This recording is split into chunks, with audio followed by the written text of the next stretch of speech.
வணக்கம். ஆகாஷ்வாணி புதுச்சேரி செய்திச் சுருக்கம் வாசிப்பவர் செங்கேனி பழனி.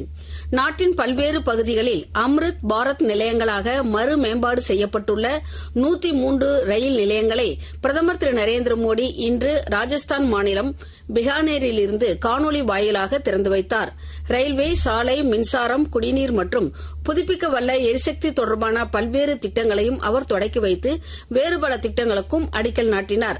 இத்திட்டங்களின் மொத்த மதிப்பு 26,000 கோடி ரூபாயாகும். இன்று பிரதமரால் திறந்து வைக்கப்பட்ட 103 அம்ருத் பாரத் நிலையங்களில் அதிகபட்சமாக 19 ரயில் நிலையங்கள் உத்தரப்பிரதேஷ் மாநிலத்திலும், மகாராஷ்டிரா மாநிலத்தின் 15 ரயில் நிலையங்களும் புதிய அம்ருத் பாரத் நிலையங்களின் பட்டியலில் இடம்பெற்றுள்ளன.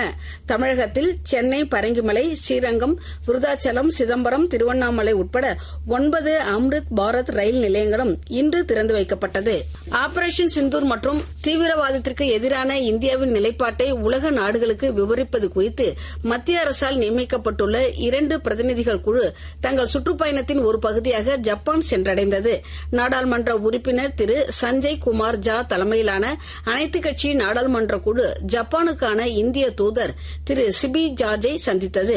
இந்தியாவின் பயங்கரவாத எதிர்ப்பு முயற்சிகளை முன்னிலைப்படுத்தவும், சர்வதேச சமூகத்திற்கு ஆபரேஷன் சிந்தூர் நடவடிக்கை குறித்து விளக்கவும் சிவசேனா கட்சி நாடாளுமன்ற உறுப்பினர் திரு ஸ்ரீகாந்த் ஷிண்டே தலைமையிலான அனைத்துக் கட்சி நாடாளுமன்ற குழு இன்று காலை அபுதாபி சென்றடைந்தது. இக்குழுவை ஐக்கிய அரபு எமிரேட்ஸின் தேசிய கவுன்சில் உறுப்பினர் திரு அகமது மிர் கூரி மற்றும் ஐக்கிய அரபு எமிரேட்ஸுக்கான இந்திய தூதர் திரு சஞ்சய் சுதீர் ஆகியோர் வரவேற்றனர். இத்துடன் இந்த செய்திச் சுருக்கம் நிறைவு பெறுகிறது.